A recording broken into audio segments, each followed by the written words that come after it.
Right. A very warm welcome to everybody. Welcoming you to the Chennai Storytelling Festival 2024. This is the second session of 12 sessions of stories by and for adults. Um, I think we can start the session right away. So let us begin with our first teller, Manisha Bhise. I will just spotlight you. Uh, Please unmute yourself, give an introduction about yourself, and please share a story. Hello, everyone. Very good afternoon, and I'm so happy to be here once again. Thank you, Eric and Pratigya. I am Manisha Bhise, founder of Gappa Stories from Mumbai. And okay, can you? All right, just I had a pop up. All right. So I conduct public speaking through storytelling sessions for children, and I love to do storytelling.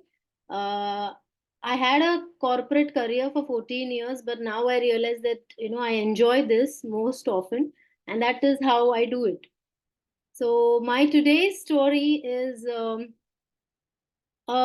personal anecdote, not my personal anecdote though. It is about a cousin, and I have taken her permission to narrate it, in front of you today. And the name of my story, the title of my story is "When Cupid Struck Wrong or Right, or whatever in between." Let's find out. Their eyes met, their fingers touched, and butterflies fluttered. And of course, Cupid struck. He proposed in the most original way that he could. And she, without giving it a second thought, or maybe because of lack of better choices, said yes. You see, she was a tomboy, and with her tiny demeanor, always walking like a rowdy person, not many boys, or rather, not even one to pick up, ever considered her as a girl. But he did. He made her feel special. There was something about her that he loved. And that's why she gave in. She readily said yes. She loved trekking and adventure, and he followed. She loved arts, fest, and photography, and he followed. She loved long drives and walks, and he followed. Now let's fast forward to 15 years later. She was now a mother to a 5-year-old son. She was still jubilant, but frustrated. Frustrated because of the choices that she made. The choice to say yes to the first person who proposed her. The choice to quit her job, her lucrative, her successful career.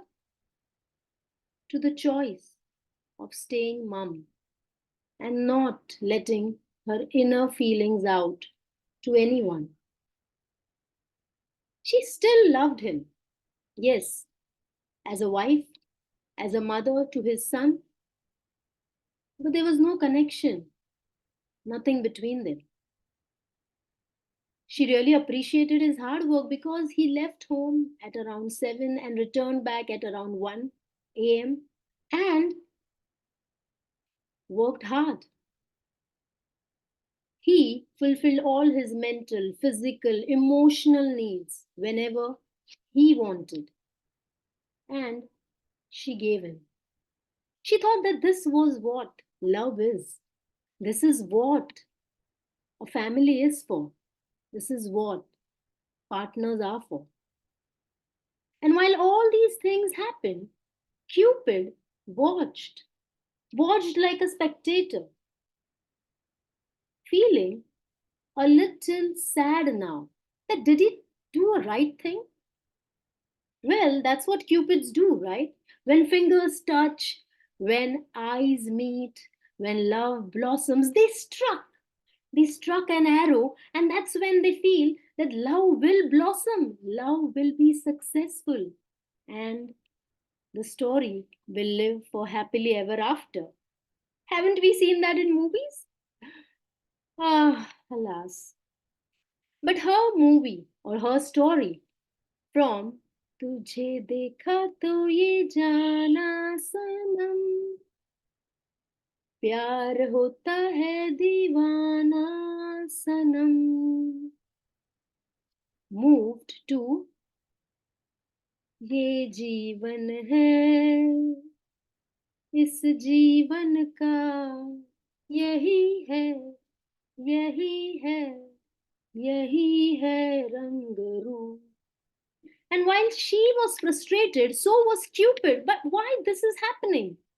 I mean, all these years we have been working, and suddenly there is an increase in the number of divorce. There is an increase in the number of heartbreaks. What could we do? So the god of love summoned all the cupids, and there was a meeting, an urgent meeting. And they said, what is happening between all the cupids? Why aren't we working right? Why isn't love blossoming? Why don't we have a happily ever after? They brainstormed, they thought for a while. And that's when a little millennial Cupid had an idea. It said that, usually we only see that a girl and a boy meets. Of course, nowadays, even, mixed genders. I mean, we are very, very open in that way. But I think the problem lies because we only see love. We only earn to find love in the opposite gender or in the opposite person. And that's when this little young Cupid did an experiment. One fine morning, when this protagonist was combing her hair, watching her wrinkles, watching her eyes, her smile fading away, is when Cupid struck to her heart, struck to let self love, the fountain of self love, emerge out of her own heart. And suddenly, as if magically, things changed. Yes, she had wrinkled skin. She started to look for positives in her own self. Yes, she had grey hair, but she started to look for those tiny moments of love that she shared with her family. She started to enjoy her moments of love. She started to respect who she was for what she had become. And that is when she became confident. You see, Cupid had now found out the exact formula for blossoming love between two people. And isn't it correct that self love is more important than any other love? That if you love yourself first, you will definitely love others. And now, fast forward to 2024.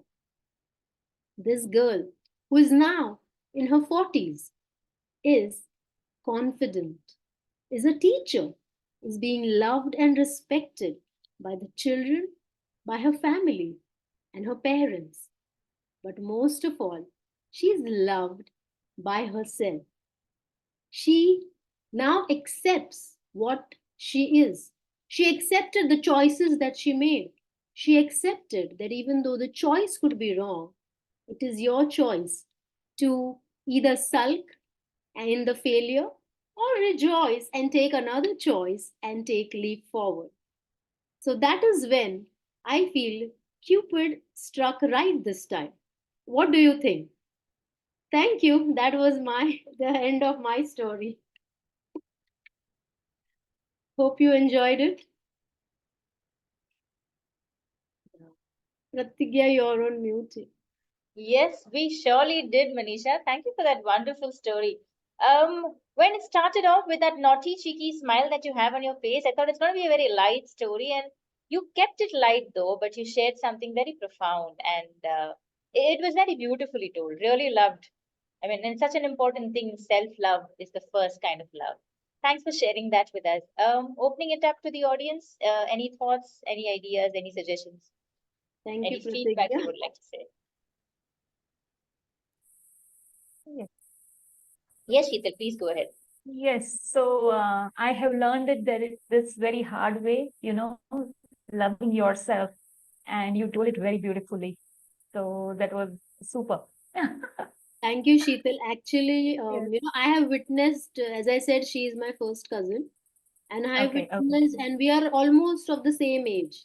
So, Oh, okay. right when she was a young child, I know how bubbly she was and what she went through up and down, and I think as women, we connect after we get married and all, we connect more to these ups and downs in life and how we look at, what is our perspective.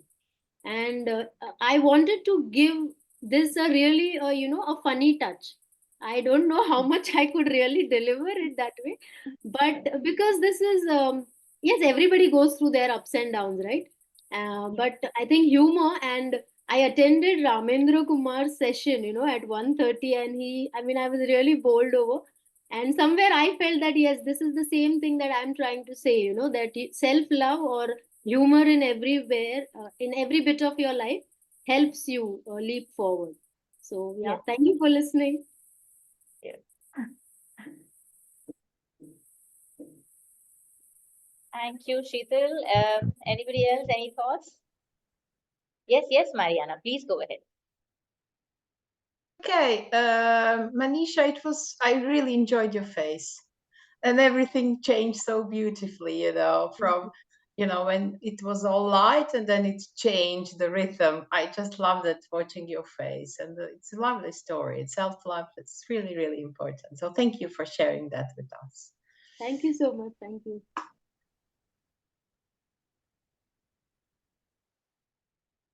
Manisha, what really drew you to this story? Why this story? Why this story? Yeah. As I said, I was very much connected, or I am still very much connected to this cousin. And she has always been bright, topper in her class, good at everything, be it arts, sports, education. But this one thing, like after marriage, her life changed 360-degree. And then she's changed completely. She stopped talking, she stopped sharing. And I could see that something is pulling her down. But, I think after we get married or we get busy in our own, lives, we usually also don't poke, right? We don't try to poke in. Matlab, if she's okay to share, we are fine. Otherwise, we don't really, delve into it. But that insect, that kida in Hindi, Yeah. like we say, it was troubling me a lot. Why is my sister not sharing what is happening with her? And later, through I tried to find it out by my own means that what was it that was troubling her, and slowly she came out. So I thought that I could help her, and she did a lot of therapy. She was in depression. She did, she met many people, psychologists and all. But that's after a long time of doing meditation, vipassana, and she did a lot of things. A friend told her that it is only about how you feel about yourself that will help you. Then she did this chakra course or something. Okay, I really don't know much in detail about it, but she consciously started practicing self love, standing in front of the mirror for hours, talking to herself, enjoying her wrinkles, looking at it. And as I mean, now as I'm growing with her, even I feel that, sometimes we are too conscious about our physical demeanor, and not everybody is that vocal to share what is happening in their, life. True. But if I think we are empowered ourselves within ourselves, because things are going to change outside. We are not the perfect. We are not perfect. But then instead of expecting from others, we can expect that much from ourselves. So that is what, drew me to this story. And since I think the theme is also about, personal healing or um, through storytelling, I thought this would be the best one to share. Surely was the best one to share, and very happy for your cousin and happy that you were there for her as well. If we don't have any more comments from the others, I think we'll move on to the next teller. Sure. Yeah. Okay. Thanks, Manisha. So our next teller for the day is Shital Rayathatha. She is an excellent storyteller from Chennai. Welcome, Shital. Please unmute yourself, introduce yourself fully, and share a story. Maybe you want to look into your camera as well, Shital. We can't. Yeah, that's perfect. Please go ahead. Yes. Hello, everyone. A very happy afternoon. This is Shital, and I am with Eric and Chennai Storytelling Festival since the day one. So thank you so much, Eric. And here I am today to tell you a story. And before starting the story, I would like to say a small shloka because I'm going to tell you a story about a shloka, a girl's shloka. So before starting the story, I would like to say a small shloka. The shloka is in Sanskrit, and I would also tell the meaning of it. Vakritunda Mahakaya Suryakoti Samaprabha Nirvignam Kuru Me Deva Sarvakareshu Sarvada. So this is a shloka about Lord Ganesha. And usually in India, whenever we start something good, we start with the prayer to Lord Ganesha. So this shloka is devoted to Lord Ganesha. So I start my story now. This story is about a girl named Shloka. The name of the story is An Evening Away from Greatness. The idea of the story is taken from Sri Mahatriyara, and it's a very beautiful story. I have rewritten it in my own words and changed the characters of the story. The school had just won the finals of the National Quiz Championship. It was a proud moment for everyone in the school. They'd lost the last year's final by just a whisker. Everyone in the school was in tears. They were in tears at bedtime, but now the tears were different. Now the tears were of happiness. Now the tears were of glory. Noka, the girl who was there in both the competitions, and she was the captain of both the competitions. When the principal was addressing the assembly and sharing the proud moment, she called Shloka to speak the few words. Shloka is a very simple girl and a very emotional girl. When she stood in front of the mic, first she looked at the fellow students, and then she turned toward the principal and just broke down.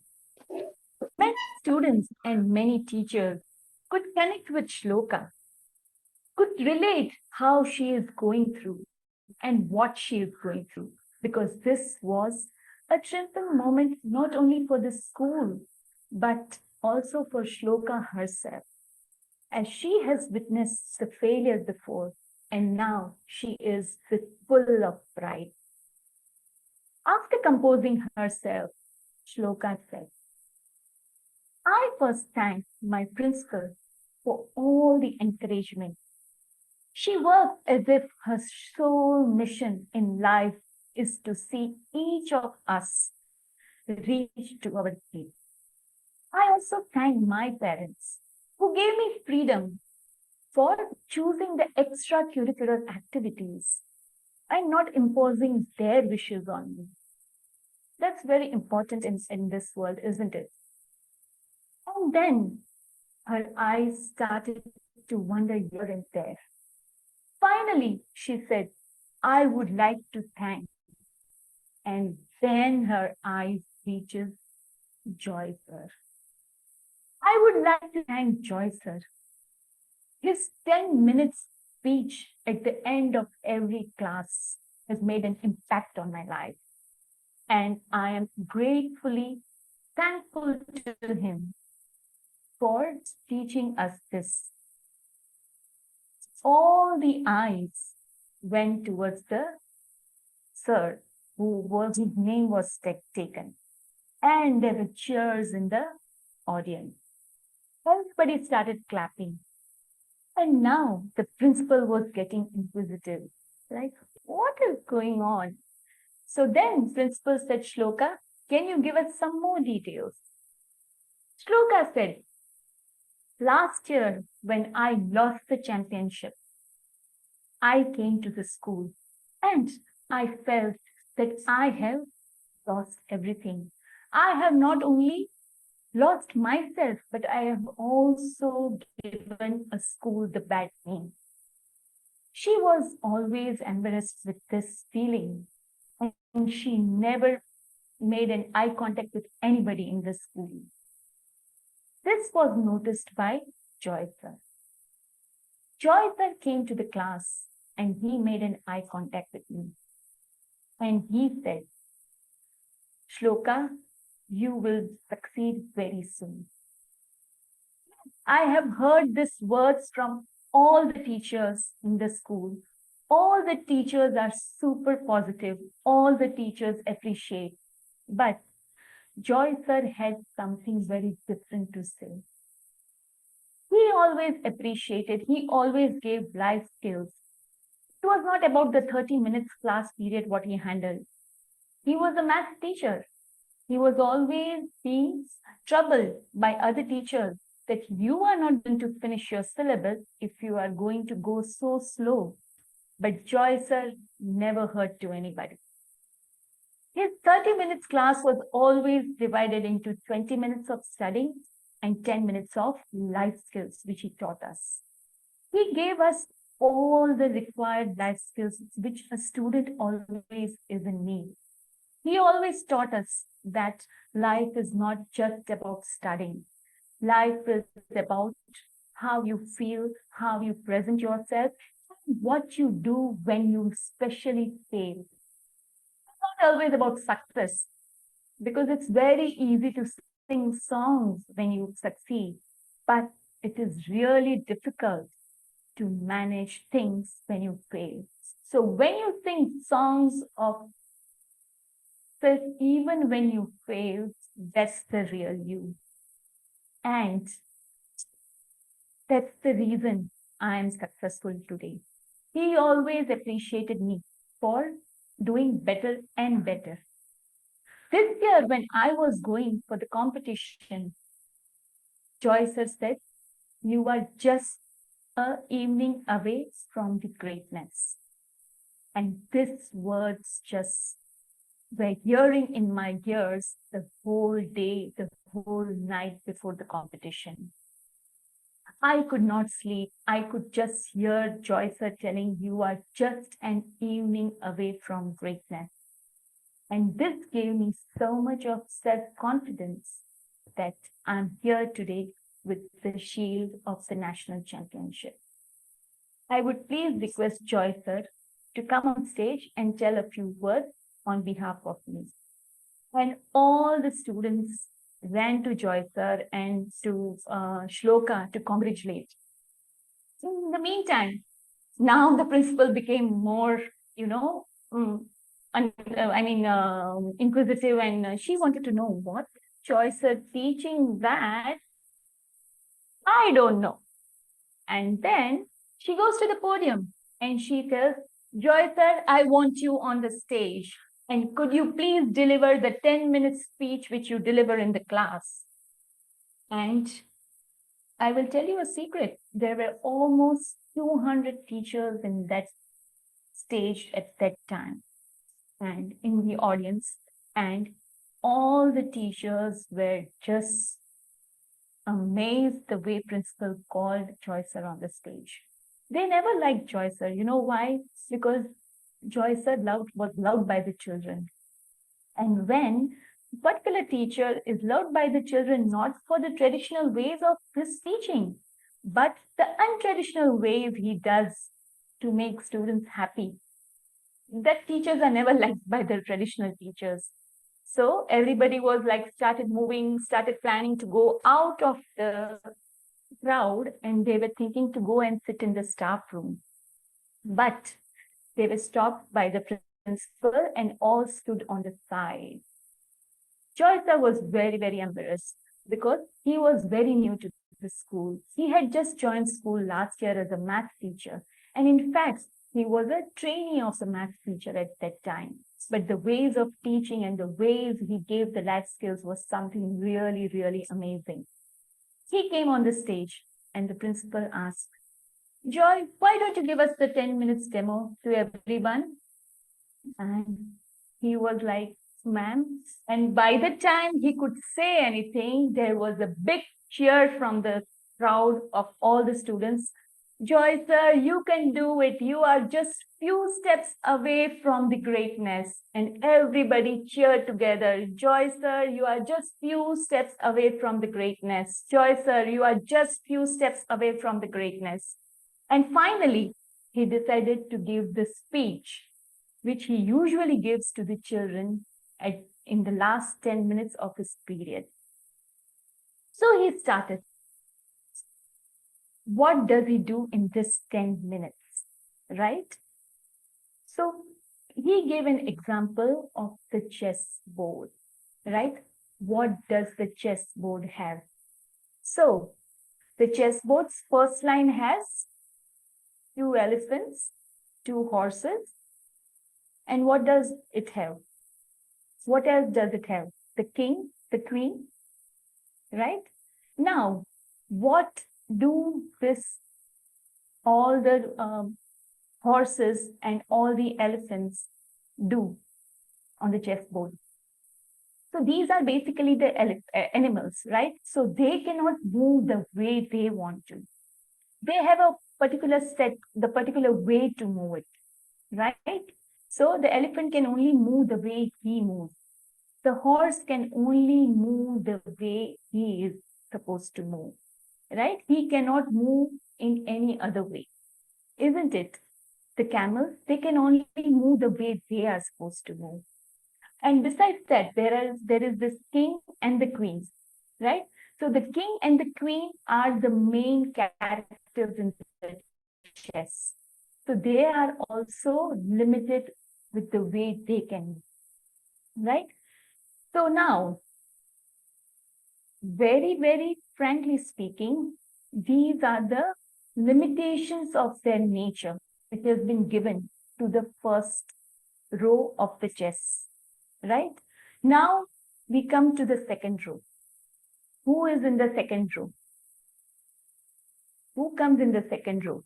Can anybody tell who comes in the second row? The pawns. Who is in the... Yes, the pawns, right? So let's focus on the pawns now. What do the pawns do, right? So I would say they represent like, I would say Shakespeare's words, achieve greatness. So they can achieve greatness. Pawn is just a 6 moves away from becoming the queen, the most powerful piece on the board, isn't it? So once they are on the other side, they are the most powerful person in the chessboard, isn't it? So the pawn represents the common man, you and me. Though we are born by nature, we are bestowed with the ability to transcend our nature. We may be born in a middle class family, but we can scale such heights in this lifetime by bringing about any industrial revolution. What we are and what we have no bearing on what we can become. We alone can proclaim even on the days we have failed. So what? We are just an evening away from the greatness. And hearing this, Everybody was in full form and everybody was clapping with what Joy sir had to say. Joy sir bowed down to the principal and moved away from the podium. There was a big standing ovation, and the principal stepped forward and shook hands with Joy.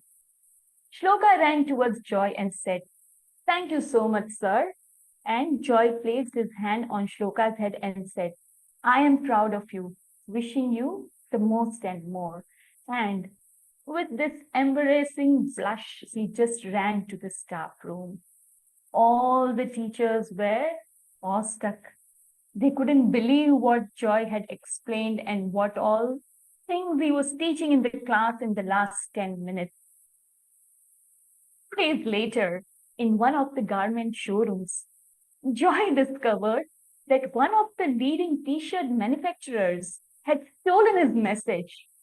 And the t-shirt, on the t-shirt, it was printed, "An evening away from the greatness." Not only that, there was another t-shirt which had an illustration of a chessboard and the pawns sporting a thick mustache saying 6 moves away from the greatness. Joy held the t-shirt in his hand, laughed, and then said, "Why, my pawns are not only males, they can also be females." And here ends my story. Thank you so much.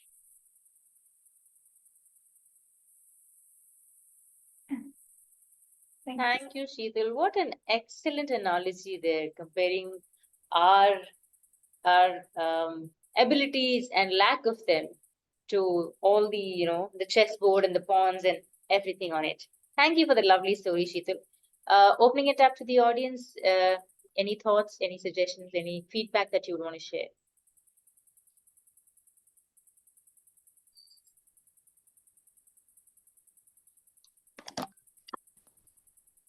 I would also like to add that we have a few teachers in the audience today.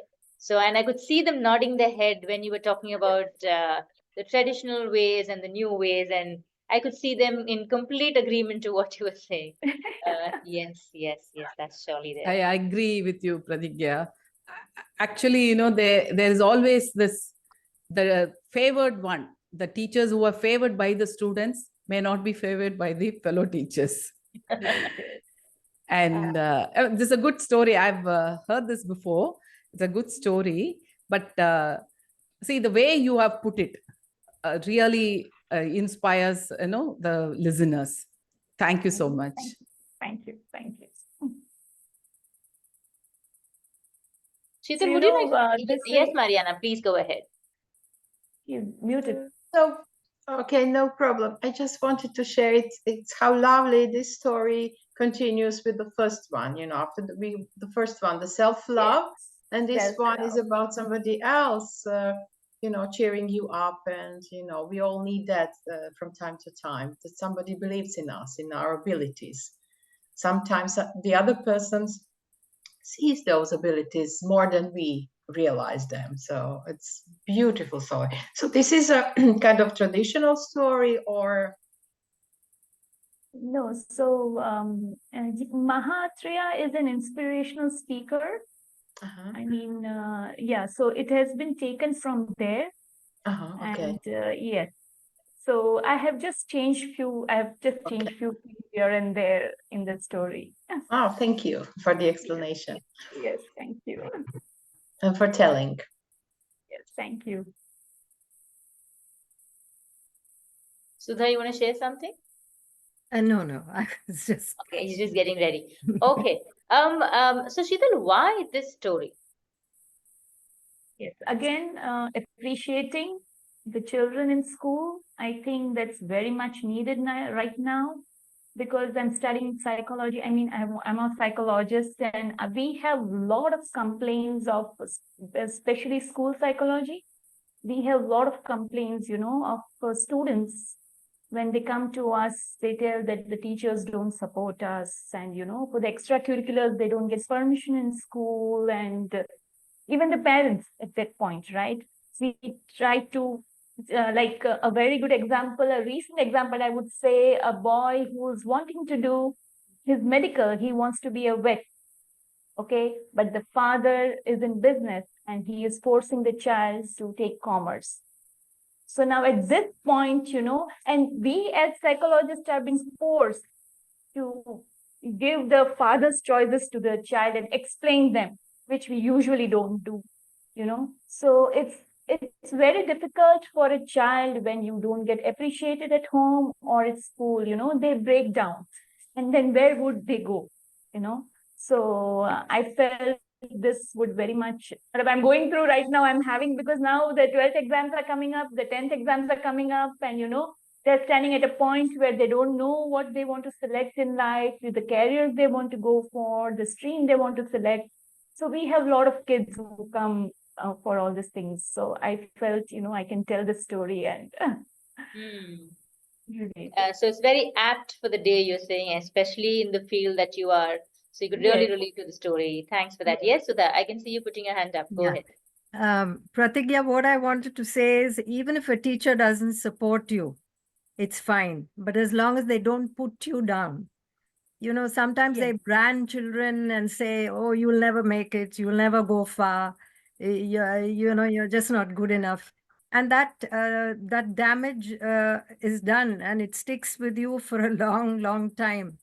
And it takes a Yes. lot of courage and strength to get over this. We've all seen it happening in our families and with our loved ones, where you just brand the child and completely rubbish anything that they do, and then their self-esteem, everything is completely hit.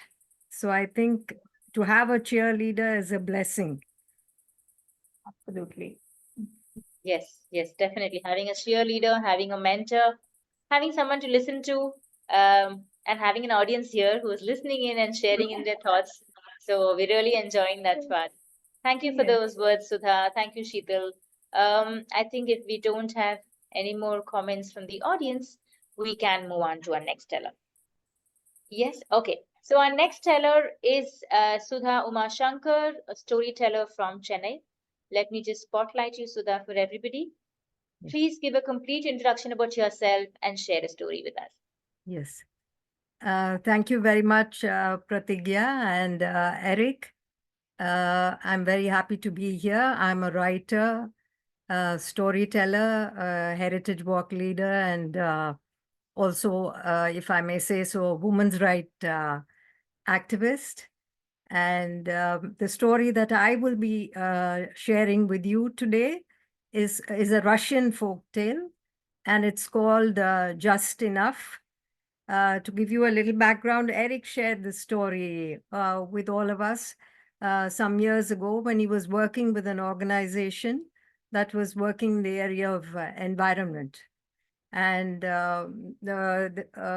you will find out why he chose this story as we go along. And I hope it resonates with you as much as it did with me.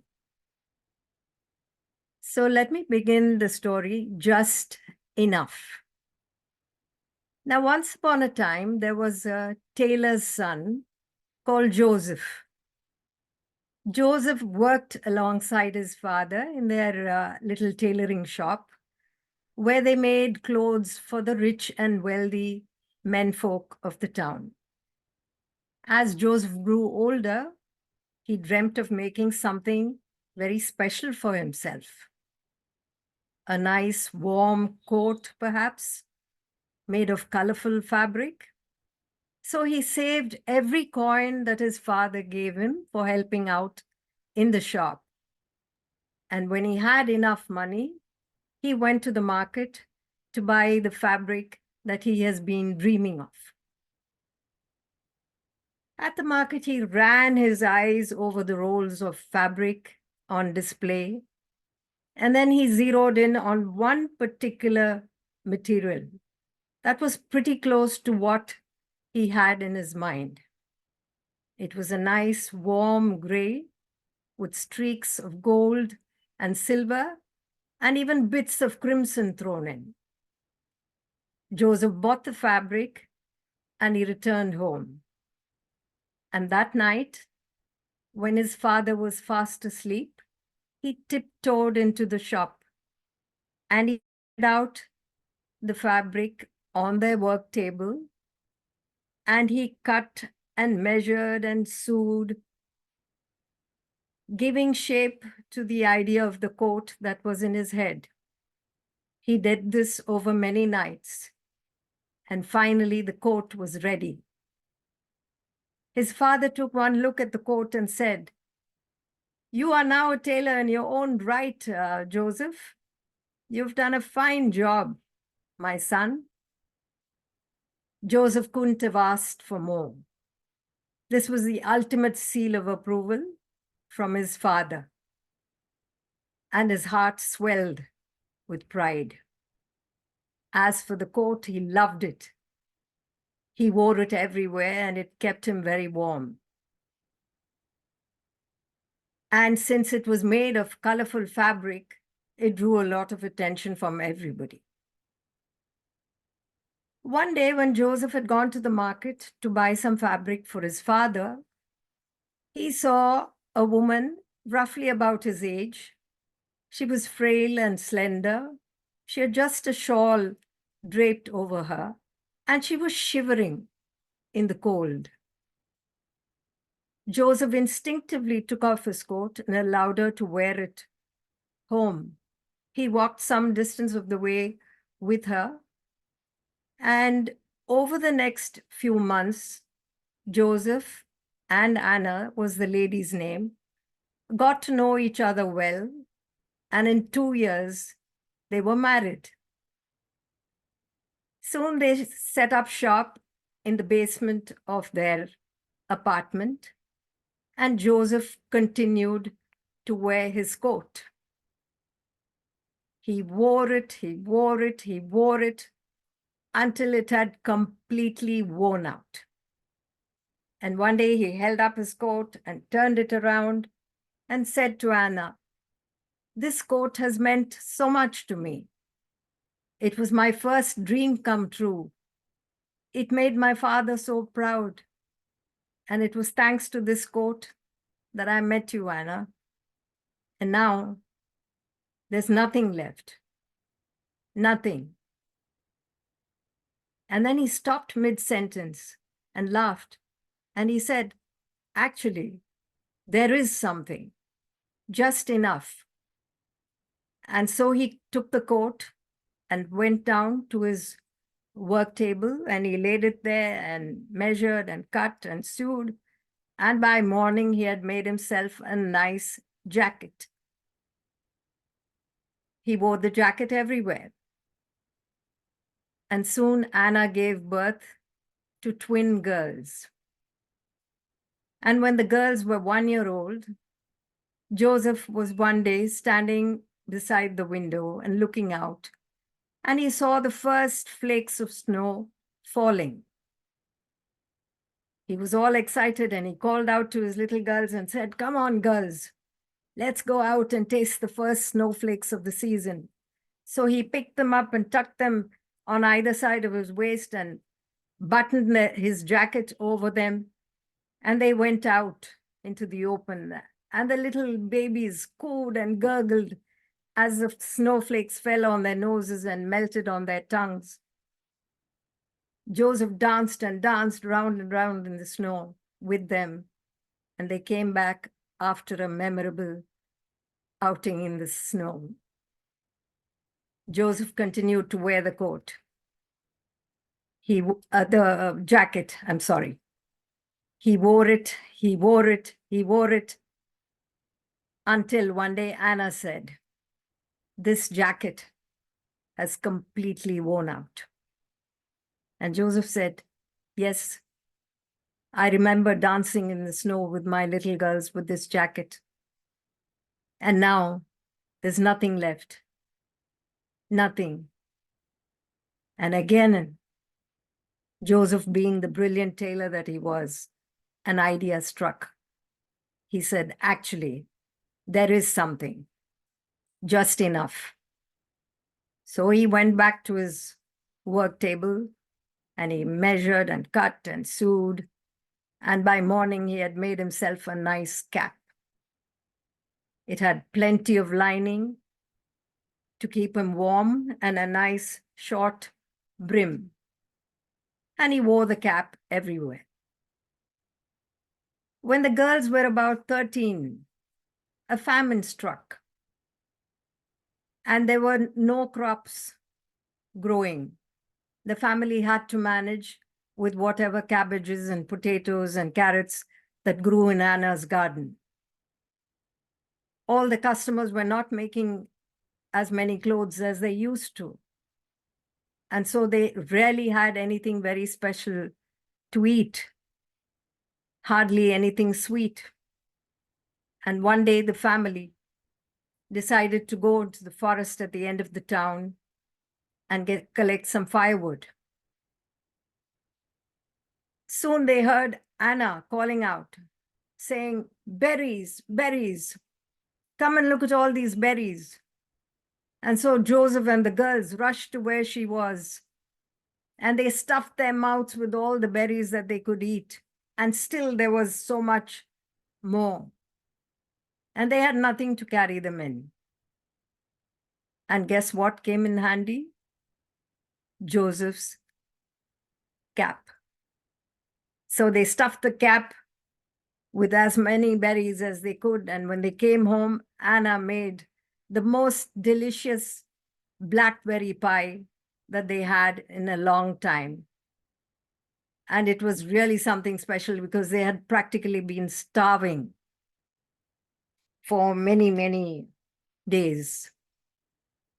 Joseph continued to wear the cap because he loved it so much, even though it had been stained by all the blackberries that they had packed in it.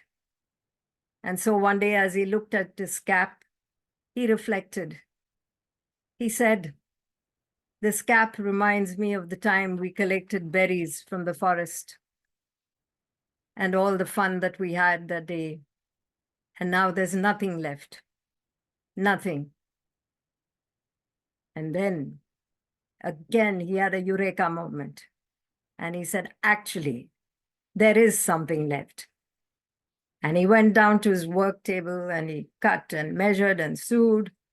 And out of his cap, he made himself a nice bow tie. He wore the bow tie everywhere, to his daughter's weddings, at the births of his grandchildren. And when his first grandson was old enough to speak and was one day playing on Joseph's lap, he looked closely at Joseph and said, "Grandpa, there is a butterfly on your shirt." Joseph caught on to that. And from then on, every time he was with the grandchildren, he would pretend the bow tie was a butterfly. He would take it off and invent games with them, and they would have such fun. In time, Joseph grew older and gray-haired. And one day when he returned from the market and hung up his coat, it's a different coat, mind you, hung up his coat on the hook, Anna took one look at him and said, "Joseph, where's your bow tie?" Joseph immediately felt around his neck and said, "It must have fallen off." And without losing a second, he quickly retraced his steps and followed closely by Anna. They stopped at every shop and asked. Everybody, of course, knew of the bow tie and they'd seen it on Joseph, but nobody could tell where it was, where it had fallen. "I have to find it. I have to find it," insisted Joseph. It was quite dark and nighttime by the time Anna convinced him that they needed to abandon their search and get home. Joseph came home and got into bed and didn't want any supper. The next morning, he refused to get out of bed. He said, "This fabric, that bow tie that I loved so much, is gone, and along with it, all the memories. I feel as if I've lost someone very near and dear to me." Anna didn't say a word. She draped the shawl over her shoulder and slipped out. She went to her daughters' homes and said, "Come on over, bring the grandchildren and cheer up your father and their grandfather." So they all arrived. And Joseph said, "No, I can't play with you tonight. I'm too sad. I've lost my bow tie." And then his eldest daughter said, "Dad, please tell them all the stories about the fabric." "No, it's too painful to revisit all that," said Joseph. "Please, Grandpa," begged the grandchildren. And then Joseph went back in time and he told him about the fabric and the coat that made his father so proud, and how he met Anna, and how he converted the coat into a jacket, and how he danced in the snow with the twin girls, and how he made it into a cap and collected berries from the forest, and how he wore the bow tie to the weddings of his daughters and the births of his grandchildren. And tears were streaming down his cheeks as he went back in time. And then suddenly the eldest grandson chimed in. "Grandpa, you made your bow tie into a butterfly. Maybe it flew away."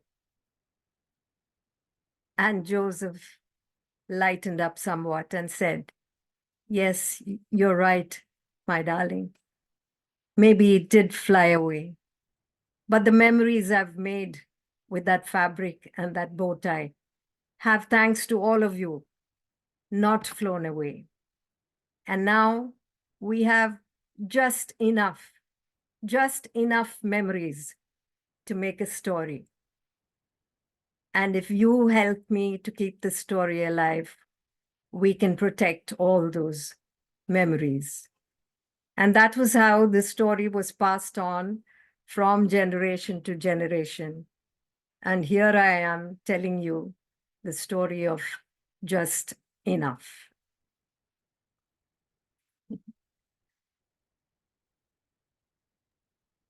Beautifully told, Sudha. So beautiful. I have heard this story so many times from so many different people, but this was such a completely different take from them. You made a person go through the whole life with that one piece of fabric. A very different take from what I have heard till now, and a very beautiful one, definitely. Yes. Thank you so much for sharing that. Really love that. My Uh, pleasure, Pratigya. Only at one point I got mixed up between the coat and the jacket. That didn't matter to us. We were totally with you, with with the jacket and the coat and the cap and the butterfly, and it was beautiful the way the butterfly just flew away. So And that really, child coming up with that, that metaphor, that yes, yes, the bow tie as a butterfly, that I thought it tied was up. so childlike and yet so beautiful, and maybe that's why so beautiful. Yes. Yeah, I would rather put it that way. Yes, yes. Thank you so much. That's a beautiful story. Thank you. Yes, I can see the audience are quite excited as well. Anybody wants to share their thoughts, please go ahead. Even I heard this version for the first time. And as Pratigya said, I really loved this version because you could see Joseph, growing older and his grandchildren and everything. It went off so beautifully. I mean, you could see the family, him growing and the jacket getting old and torn off. There are so many other versions as well, but this was really beautifully told. Thank you, Sudha. Thank you.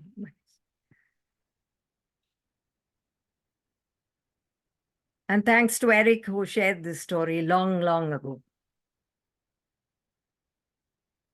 Why are you throwing up your hands, Eric? I forget when I told that story. You remember you did a program with Prakriti, with Ranveer Shah, Mm-hmm. and you sent us to schools to tell stories. Mm-hmm. And you remember Walter, the water. Oh yes, I still Water, yes, I Yeah. remember that. This was one in that collection. Mhm.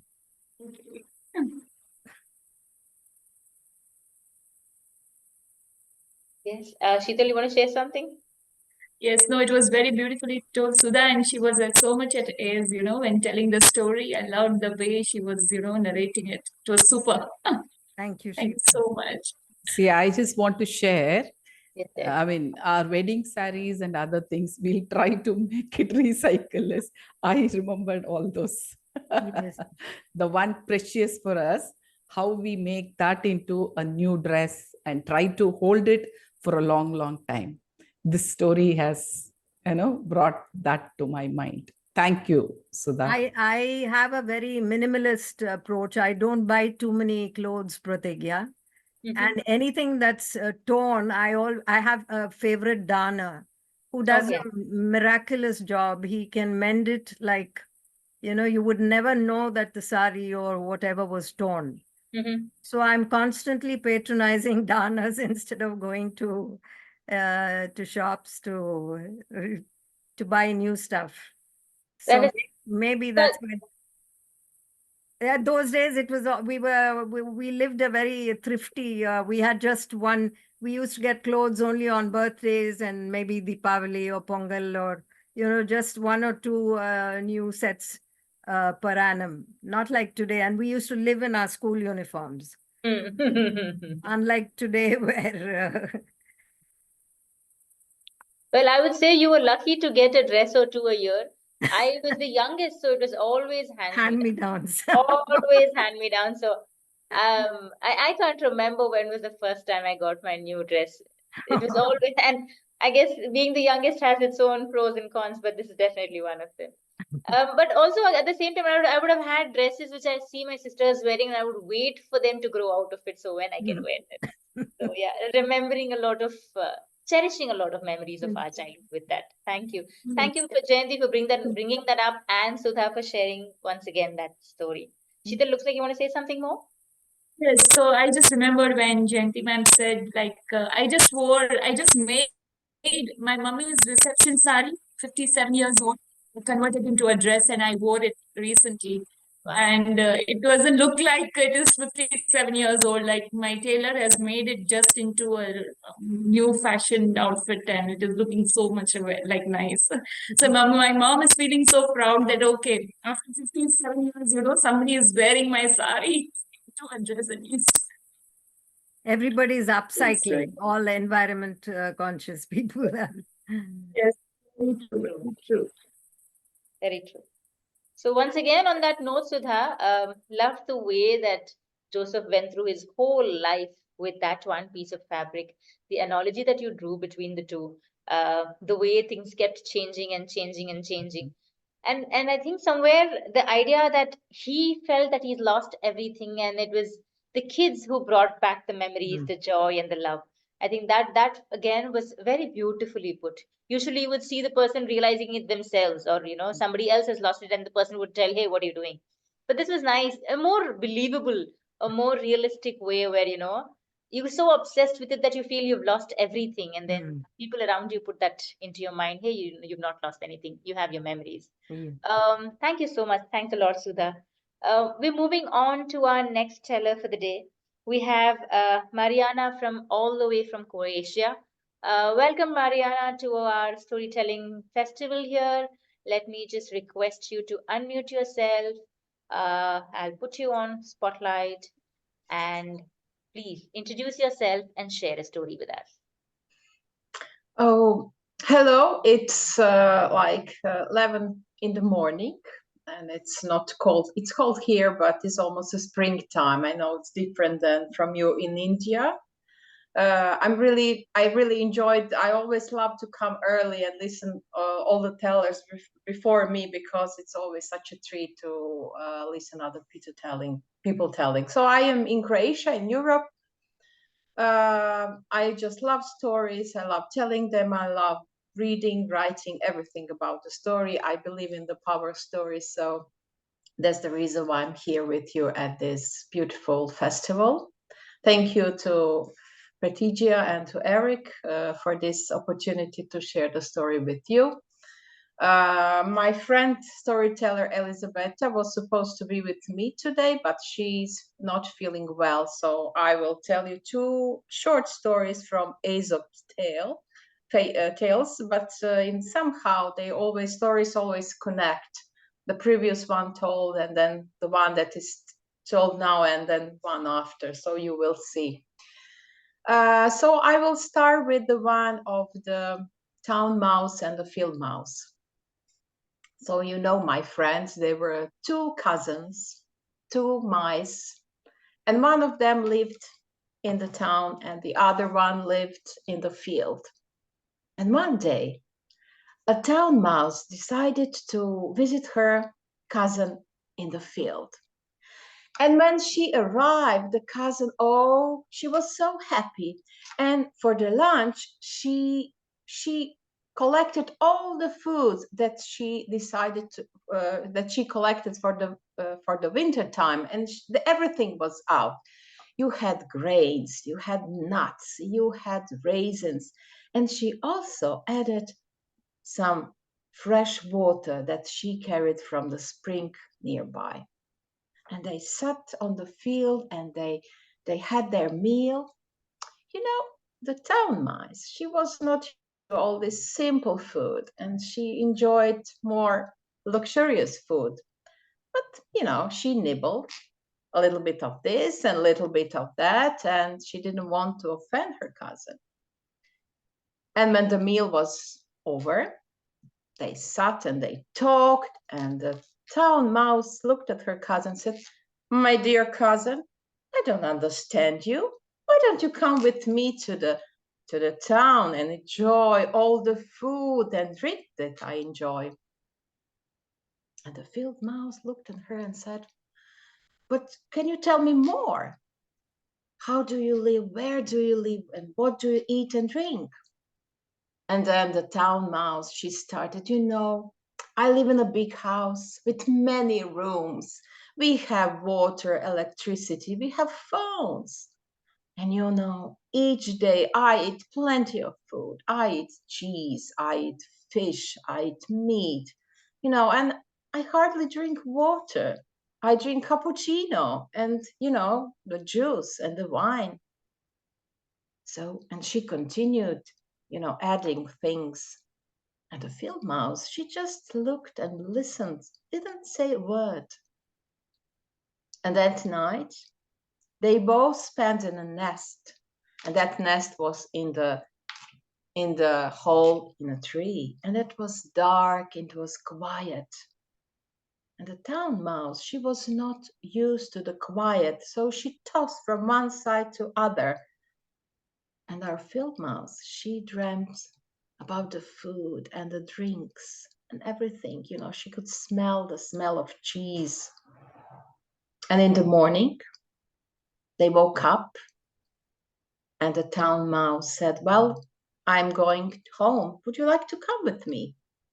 And the field mouse, she remembered her dream and she decided to go. She packed her bag and took her umbrella, and they were on their way to the town.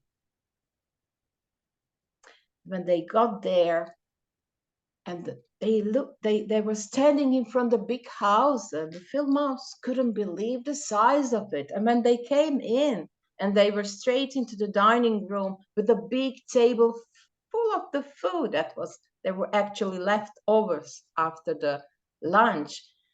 And they climbed on the table and they looked, and you know, they were everything, the cheese, the fish, everything was there.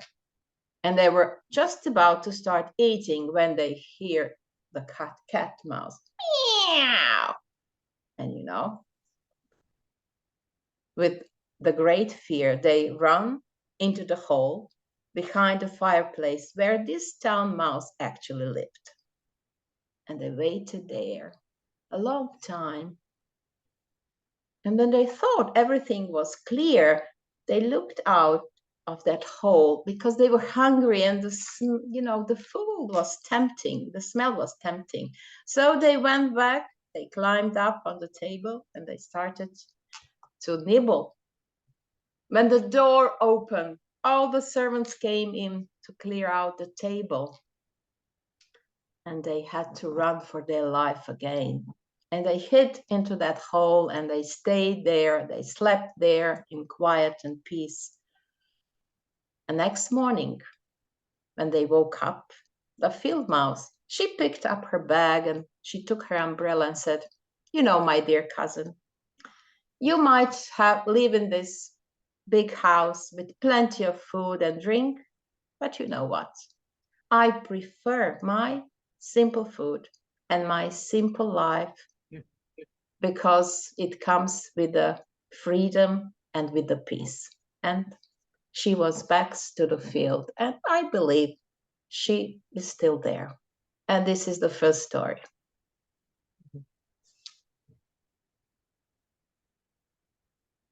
Do you want me to continue with another one?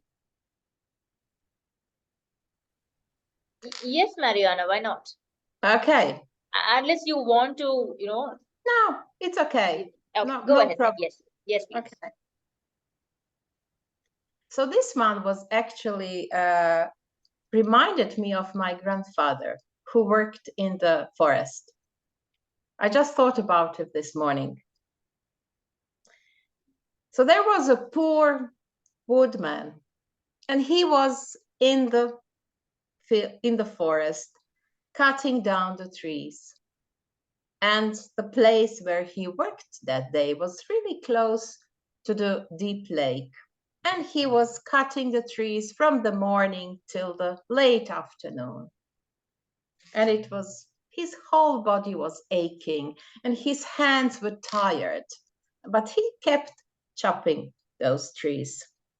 And at one point, his axe slipped and flew out into the lake. And it was gone in a second. So he made a few steps and came closer to the lake, and he looked down and he looked up, and it was deep. He couldn't see the bottom of the lake and he didn't know what to do. He looked up and said, oh Lord, you have to help me.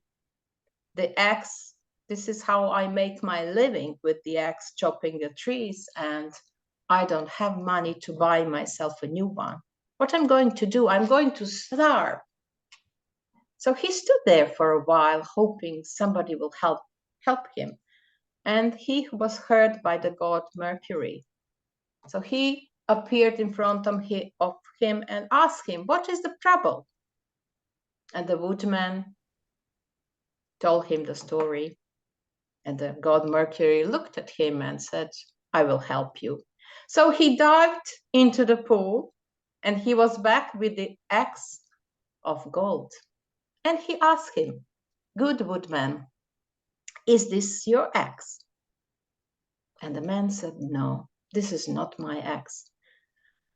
And the god Mercury left the axe on the ground and he dived into the pool again for the second time. And when he was back, he was holding the axe of silver and asked the same question again. But the answer was no again.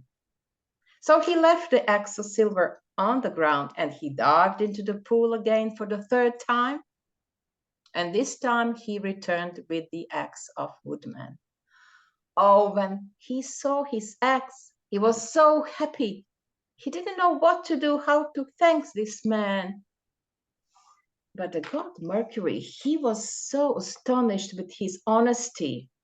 And he looked at him and said, good man, woodman, I'm so astonished with your honesty. So I will reward you with the axe of gold and with the axe of silver, and of course your own axe. So now our woodman, he was holding 3 axes and he looked in those treasures and he wanted to thank the man again, but the god Mercury was gone. And he was holding these treasures in his hands and he went home and everybody knew what happened to him. This story was told from day after day. And besides that woodman, there were other woodmen in the village and they listened to the story. And I thought, okay, maybe we should try. And they did actually. So each of them went into the forest. They would hide their axes into the bushes, on the ground, under the different trees. And they would start crying and asking God Mercury, to help him. And he would come each time. And he would listen to their stories and he would help them. And each time he would show them the axe of gold first. But unfortunately, each of them would say yes. They couldn't resist the temptation. And you know what, my friends? The god Mercury did not give them the axe of gold. He would hit them with it and then send them home.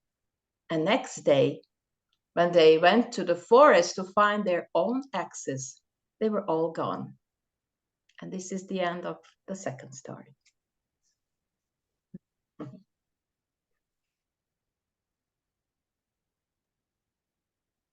Thank you, Mariana. Some Thank you. very interesting choice of stories there, but stories about greed and what we look for and what we are and what we find. Very interesting stories. Thank you so much for sharing them. Before I move on to the audience, I would surely would like to know as to why these two stories. What made you choose them? Well, maybe it was unconscious, you know. I just, because of us wanted to participate together, and then we knew we need a short story so that both of us can tell. And then we thought, okay, we should pick some stories from Aesop tales. And then I was, you know, going through the stories, and those two struck my interest.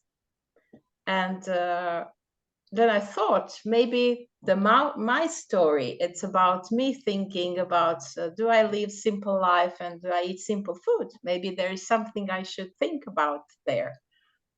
And in the morning, this morning, because Elisabetta called me in the morning and I didn't know that she's not going to participate, I looked at the other story and said, actually, my grandfather worked in the forest and my whole family is in a way connected with the forest.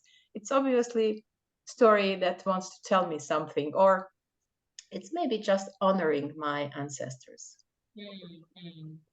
Okay, interesting. Thank you. Opening it out to the audience. Anybody, any thoughts? Very nice, Mariana. Thank you.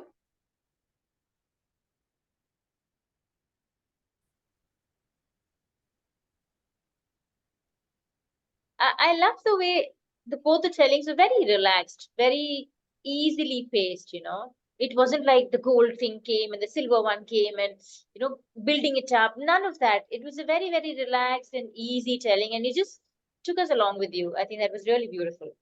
That's wonderful. That was the intention, you know, just to, you know, to have some playfulness, to introduce the playfulness in our everyday life, and, you know, something that sometimes we forget about it. Thank you for sharing that, Pratija. For me, you know, what was interesting is, yes, how you narrated it very calmly. Plus the, you know, the extension. Like I have always heard the story of the ex where, you know, finally God gives him the gold, the silver, and his original one, and that's the end. But you know, later you said that the others who wanted the same, you know, they started to think and hid their axes. So I think that was again an interesting, you know, take to the story where you could extend it. Thank you, Manisha. I really enjoyed the story and the way it was told, and that I could see I could actually see the woodcutter and the axe. Like you told it so well that I got the images in my mind. So I really enjoyed it. So thank you. Thanks a lot. Thank you for sharing it and enjoying it. Thank you. Thank you. I like the one about the mouse. Actually, we feel, you know, the grass is always greener on the other side. So wherever we are, however we are, that is always, we should feel comfortable rather than living in another person's shoe. I like that story. Thank you.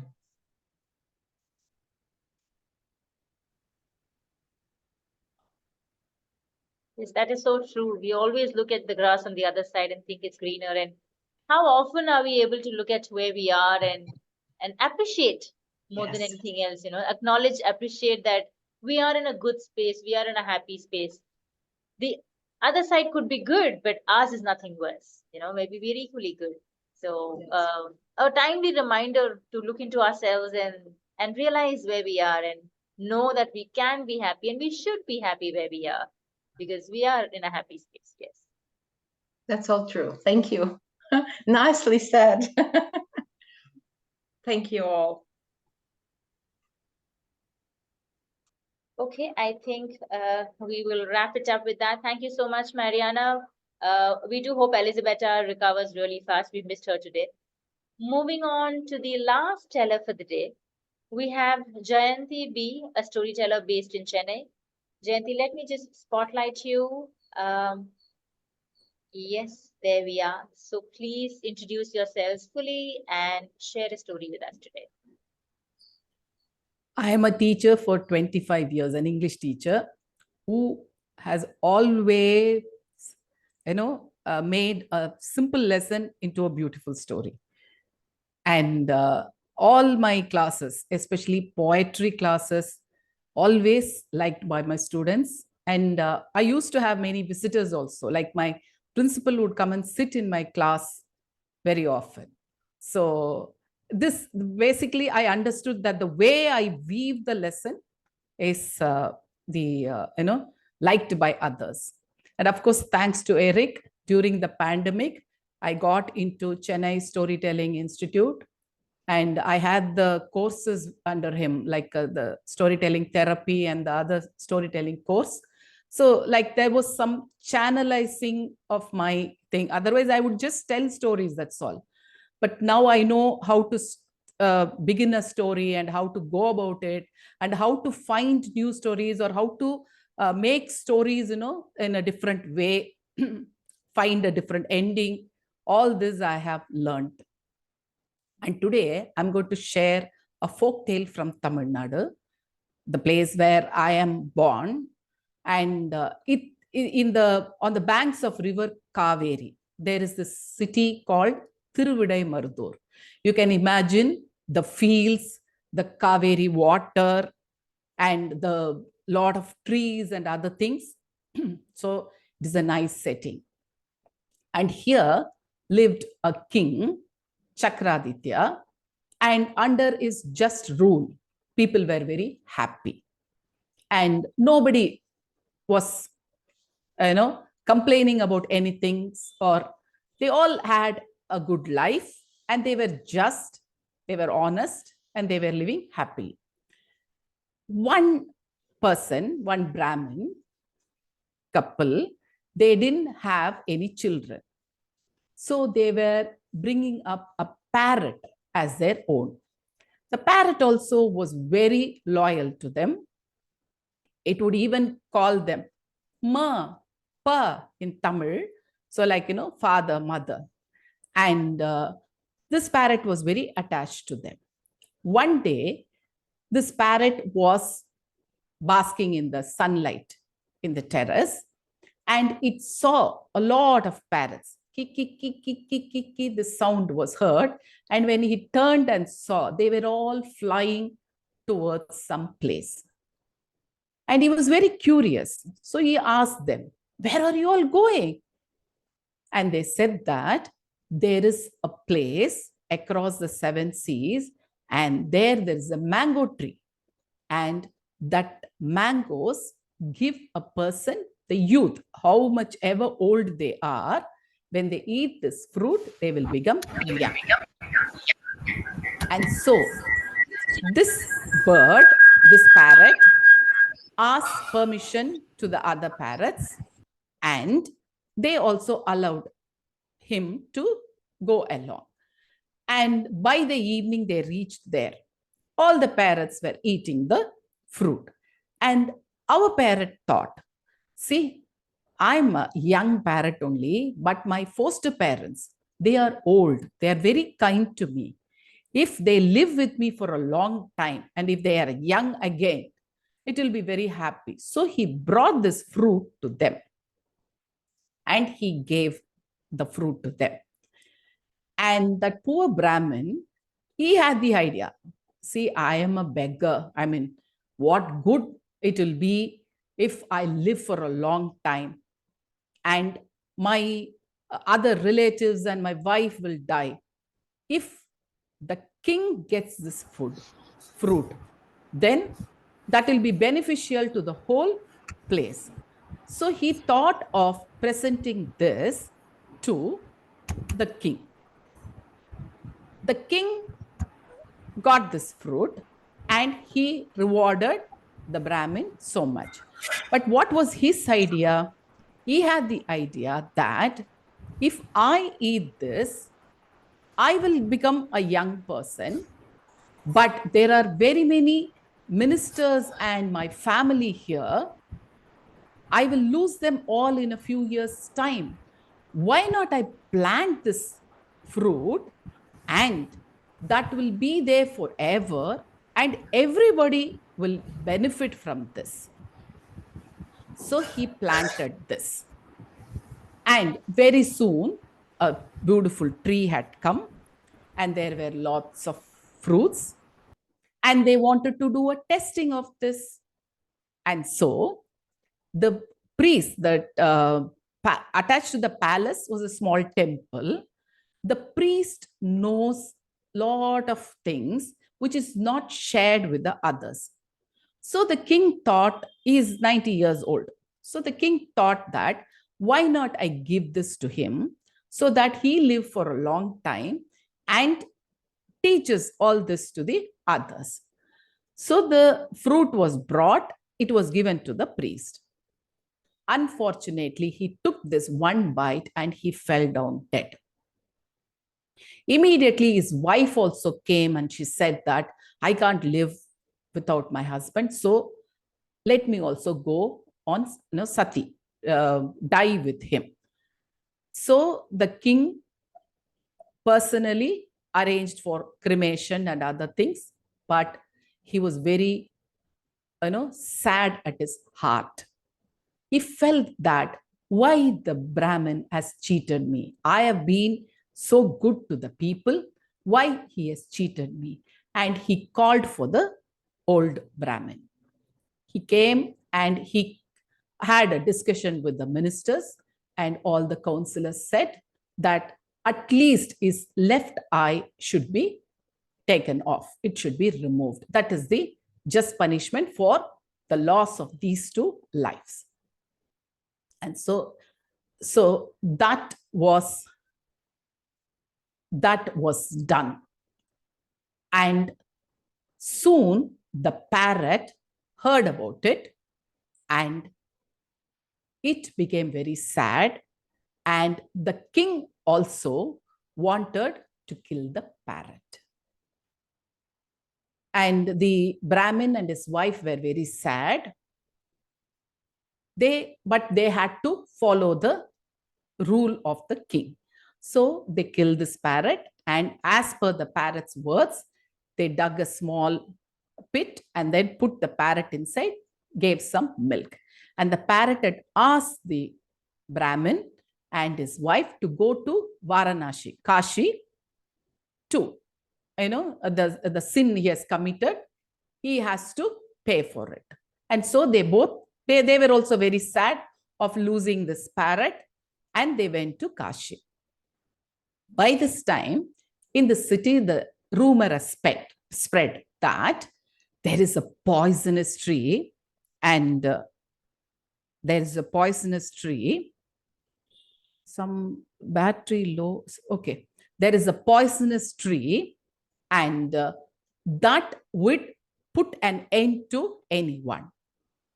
And so there was a family dispute between a washerwoman and her daughter-in-law. And what happened? The washerwoman, she came running one day to the tree and she said that, let me end my life. I don't want to fight with this lady every day. Please, God, help me. She stood under the tree. By this time, the parrot, which is reborn as parrot again, was waiting to show the people that there was nothing wrong with the fruit. So it just plucked the fruit and put before this lady. And she said, see, God has given me this. Why not I take it? And she took it. What happened? A 60-year-old woman became a 16-year-old woman. And she was so very happy. She said that I've regained my youth and I want to spend it. So she came out of the palace. And people saw her in a very happy mood. And soon the king heard about it and he felt very sorry. See, he was known for being a just person and for his honesty and other things. So he felt very bad for doing injustice to the parrot and also to the old Brahmin. And what he did, he called them. But before that, he wanted to test one more time. So there was a person in the prison who was embezzled with the jewels in the palace. So it was given to him and it was proved. 90-year-old man became very young. So this is proof that there is no fault with this fruit. And the Brahmin was called by the time he had returned from Varanasi, and he was called, and the king gave him the fruit first for him to become a young person again. And then he got back his eyesight and he said, I mean, it was a mistake on my side. And he gave him a lot of wealth and other things. See, now the Brahmin was pacified somewhere, although he was done, something was done to him. But one thing was on the mind of the king till the end. What or how would I repay to the parrot, which I had killed, an innocent parrot, which wanted to give the fruit to the foster parents, and the Brahmin person, he had come and given it to me, and how I am going to repay this parrot. So he had this in his mind. A small end moral of the story here: we should not act in haste. We should think and then analyze, and then only any punishment or anything should be given. This was said by Manuniti to Bodhisattva. Actually, this is a story I had taken from that. Thank you.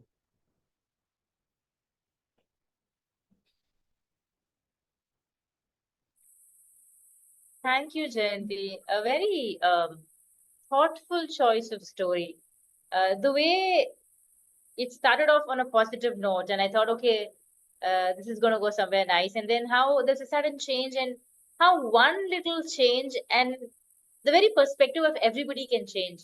And that is so true to us in our own lives, right? So we are in a positive state of mind. We think everything is positive, but one little change in perspective, even if it's a slightly negative, and we can just spiral down that negative note very, very quickly. I really loved that you really brought this out to us. Thank you so much for sharing that story. Thank you, Pradigya. Yes, Shital, please go ahead. Yes, so Jayanti ma'am, it was super, and you are, I mean, your children are so lucky to have you as a storyteller. Thank you. The idea of explaining, all the things, topics to children using stories is something really amazing. And I think teachers want to take this, but they are still not able to because of the rush and, finishing of syllabus and all those things. But you are practicing since so long, so that is a wonderful. I would like to experience your class once. Thank you so much. Can I ask a question? Yes, please, Vibha, Yes. go ahead. Elizabeth, I was wondering what did the priest die in the, like he took a piece of the fruit and he died. Is there any reason why he died? Yes. See, there was a snake which was sleeping on a branch. And when it was sleeping, there was little poison which had come out of his mouth, was on the rind of the fruit. So I see. That was analyzed later by the king, but he felt, I mean, he should have done the research before punishing the person. Okay. Thanks a Thank lot. I was really curious about that. Thank you.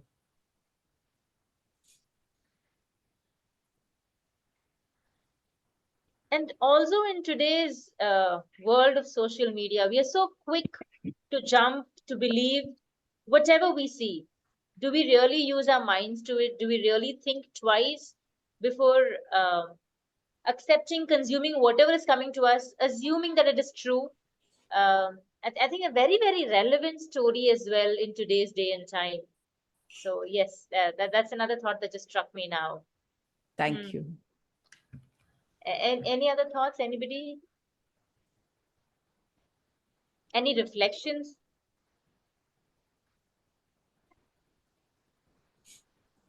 So Jayanthi, you said you picked this story from Manu Nidhi, is it? Yes. Okay, so do you want to tell us a little more about what is Manu Nidhi? Is it a See, these collection are, of stories or- yeah, it's a collection of stories. I mean, folk tales, you know, passed on through generations. And Okay. for every idea, like this is one, we should not do anything in haste.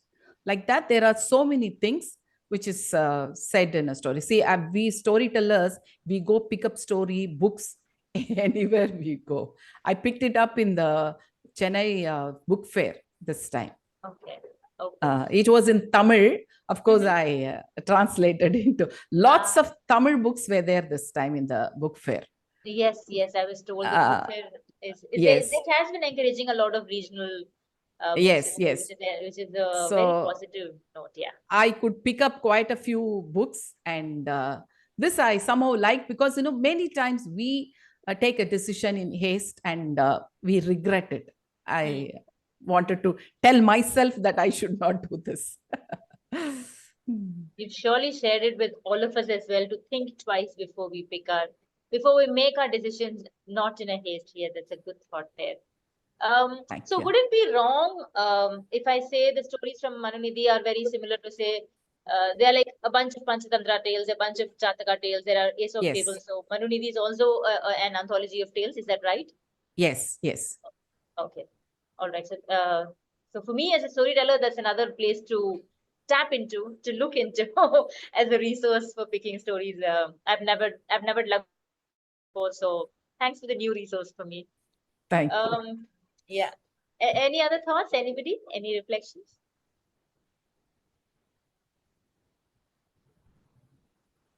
Okay, so I guess it's a wrap. We've had a good variety of stories today. We've had Russian folk tales, we've had Indian folk tales, we've had stories based on true lives, we've had Aesop fables, and we've also had some motivational stories. So thank you everybody. Thank you to the tellers for sharing your stories. Thank you to the audience for sharing your reflections, for being a part of Chennai Storytelling Festival. And now it's over to Eric. Eric, would you want to stop the recording or?